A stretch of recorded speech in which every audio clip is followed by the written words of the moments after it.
दोस्तों नमस्कार।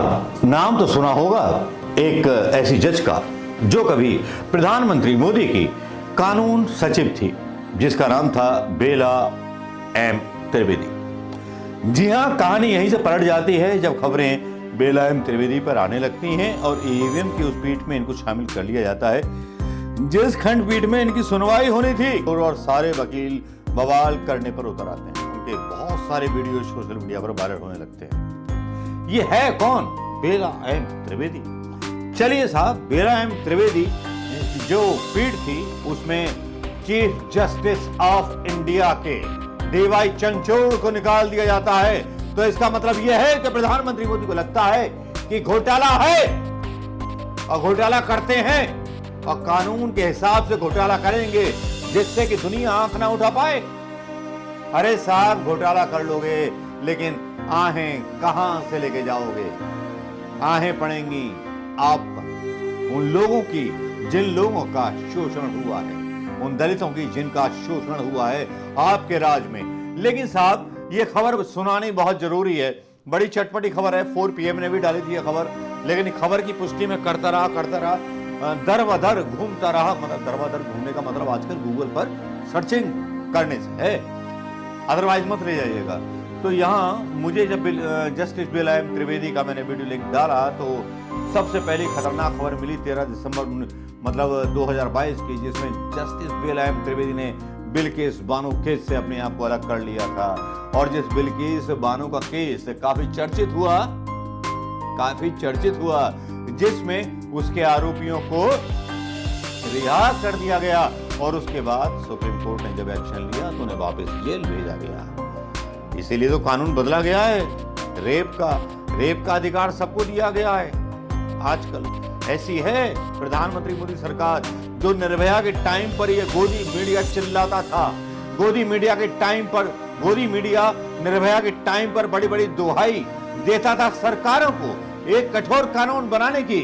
जब लचर कानून प्रधानमंत्री मोदी ने बनाया तो किसी के मुंह से सांस ना निकली, किसी की बेटी असुरक्षित ना निकली, चाहे वो अंजना कश्यप की बेटी हो या रूबिका लियाकत की बेटी हो या किसी भी पत्रकार की बेटी हो।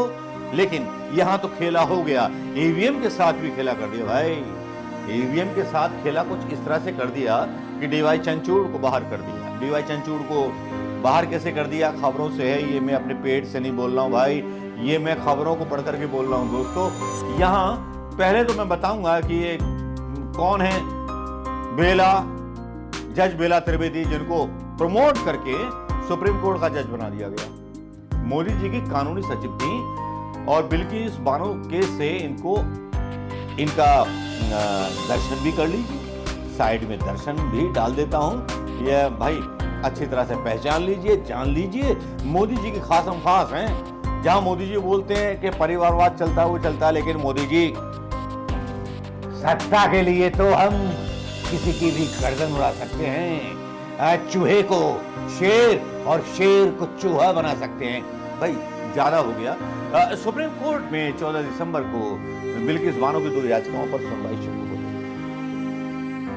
ये सुनवाई शेष कोर्ट की बेंच कर रही थी। उसमें शामिल जस्टिस बेला एम त्रिवेदी ने खुद को केस से अलग कर लिया। सुनवाई बेंच के दूसरे जज जस्टिस अजय रस्तोगी ने जानकारी दी। कयास करने लगे उन्होंने खुद को इस मामले से अलग कर दिया। वजह बताई गई कि महिला के खिलाफ फैसला नहीं दे सकते। बहुत बढ़िया, आपको सलाम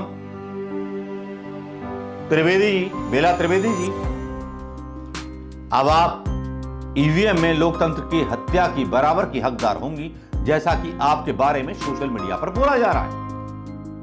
सोशल मीडिया पर सारे न्यूज चैनल जो यूट्यूब पर है वहां चल रहा है कि मोदी जी ने सुप्रीम कोर्ट आपको लेके आए और यहां आपने जो था कांड कर डाला। कांड ऐसा हुआ है कि chief justice of India DY Chandrachud को भी साइडलाइन कर दिया कि जो ईवीएम पर सुनवाई करेंगे, जिन्होंने ईवीएम पर सख्त टिप्पणी की थी कि हां हम सुनेंगे और जरूरत पड़ी तो एक्शन लेंगे, ये सुप्रीम कोर्ट के डीवाई चंद्रचूड़ का फैसला था। लेकिन सुप्रीम कोर्ट रजिस्ट्री ने सीजीआई के बजाय जस्टिस बेला त्रिवेदी के समक्ष मामला लिस्ट कर दिया। प्रशांत भूषण इसका विरोध करते हैं। प्रशांत भूषण बोलते हैं बेला त्रिवेदी के बारे में। अधिवक्ता प्रशांत भूषण ने बुधवार को उच्चतम न्यायालय रजिस्ट्री को पत्र लिखकर न्यायमूर्ति बेला एम त्रिवेदी की अध्यक्षता वाली पीठ के समक्ष 2 वकीलों और 1 पत्रकार के खिलाफ मामलों को सूचीबद्ध किए जाने पर शिकायत की। भूषण ने अपने पत्र में कहा कि रजिस्ट्री ने न्यायमूर्ति त्रिवेदी के समक्ष मामले को पोस्ट करके मनमाने ढंग से सुप्रीम कोर्ट के लिस्टिंग नियमों का उल्लंघन किया है। इस प्रक्रिया में भारत के मुख्य न्यायाधीश डीवाई चंद्रचूड़ को दरकिनार कर दिया गया है। नवंबर 2021 में एक पीठ जिसका हिस्सा न्यायमूर्ति चंद्रचूड़ जैसा कि वह उस समय हिस्सा थे, त्रिपुरा में 2021 के सांप्रदायिक हिंसा से संबंधित उनके सोशल मीडिया पोस्ट और काम के संबंध में गैर कानूनी गतिविधि अधिनियम के तहत दर्ज किए गए याचिकाकर्ता को अंतरिम संरक्षण प्रदान किया गया था। ये त्रिपुरा में भी उस टाइम हमारे सीजीआई ने फैसला लिया था और भूषण ने दावा किया कि यह मामलों की स्वचालित सूची की नई योजना के खंड 15 का उल्लंघन है, क्योंकि मामले को सीजीआई चंद्रचूड़ की अध्यक्षता वाली पीठ का पालन करना चाहिए था। लेकिन सूचीबद्ध करा दिया जाता है ईवीएम का मामला, जिसमें ईवीएम से चुनाव होने नहीं होने इसका फैसला न्यायालय को करना था, सुप्रीम कोर्ट को करना था।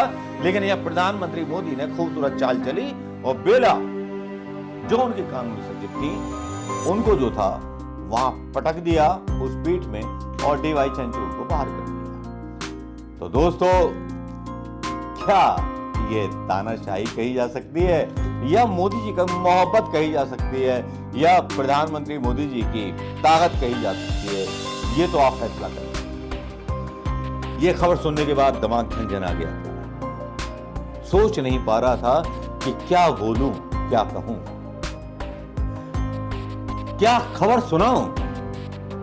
देश उस दौर में गुजर रहा है जहां 70 साल में प्रधानमंत्री से सवाल किए जाते थे, मनमोहन सिंह से जूता उछाला जाता था। लेकिन आज का दौर, किसी भी मीडिया में हिम्मत है कि सवाल कर सके। सवाल की तो बात छोड़ो आप। अब सीधी सी बात तो यह भी क्लियर हो गई है कि जितना भी मीडिया है वो सब बिका हुआ, वो कुछ नहीं करेगा। ना वो प्रधानमंत्री मोदी से सवाल पूछेगा, ना डीवाई चंद्रचूड़ की नैतिकता पर और प्रधानमंत्री मोदी की नैतिकता पर सवाल पूछेगा, ना वो पूछेगा बेला त्रिवेदी के बारे में, जिनको पीछे के रास्ते से एंट्री दे दी गई सुप्रीम कोर्ट में। और सुप्रीम कोर्ट में एंट्री देने के बाद ईवीएम की सुनवाई की पीठ में उनको रख दिया गया और डीवाई चंद्रचूड़ को बाहर कर दिया गया। दोस्तों, मेरे देश की जनता, ये बताओ, इस बात से सिद्ध हो जाता है कि प्रधानमंत्री मोदी ईवीएम से ही चुनाव जीतते हैं। इसीलिए उनको अपना एक सुप्रीम कोर्ट का वकील था जो पीठ में शामिल करना पड़ा। इसीलिए चुनाव आयोग को चुनते वक्त वहां से भी डीवाई चंद्रचूड़ का नाम हटाया गया और अपना ही एक नेता वहां रखा। चुनाव मतलब मुख्य चुनाव आयुक्त को चुनने वाली कमेटी में एक विपक्ष का नेता रखा और 2 एक खुद प्रधानमंत्री हो गए। प्रधानमंत्री तो खैर बीजेपी के ही हैं, प्रचार मंत्री हैं, वो तो सब जानते हैं। प्रधानमंत्री निष्पक्ष है नहीं, देश के प्रति नफरत करते हैं सारी पार्टियों से, वो तो साफ समझ में आता है। पहला प्रधानमंत्री है जो विपक्षी पार्टी को खिलाफ सीधे विष बमन करता है और साथ में एक कैबिनेट मंत्री को चुन लिया। तो ऐसा क्या डर है, ऐसा क्या राज है प्रधानमंत्री मोदी जी जो खुल जाए? लेकिन देश की जनता समझदार है। भाग 2 आज सुनिएगा कि किस तरह से क्या हुआ है उत्तर प्रदेश के अंदर।